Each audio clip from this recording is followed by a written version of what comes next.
আসসালামু আলাইকুম ওয়া রাহমাতুল্লাহ ওয়াসসালাতু ওয়াসসালামু আলা মান লা নাবিয়্যা বা'দা আম্মা বাদ।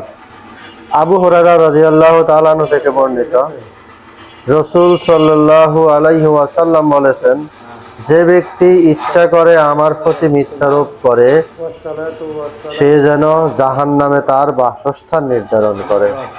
হাদিসে আসছে, মুগিরা রাদিয়াল্লাহু তাআলা আনহু থেকে বর্ণিত, একদা আমি কুফার মসজিদে এলাম। এ সময় মুগিরা রাদিয়াল্লাহু তাআলা আনহু কুফার আমির ছিলেন। মুগিরা রাদিয়াল্লাহু তাআলা আনহু বলেছেন যে, আমি রাসূলুল্লাহ সাল্লাল্লাহু আলাইহি ওয়াসাল্লামকে বলতে শুনেছি, আমার প্রতি মিথ্যারোপ করা তোমাদের কারো প্রতি মিথ্যারোপ করার মতো নয়। যে ব্যক্তি জেনে শুনে ইচ্ছাকৃতভাবে আমার প্রতি মিথ্যারোপ করে সে যেন জাহান্নামে তার বাসস্থান নির্ধারণ করে।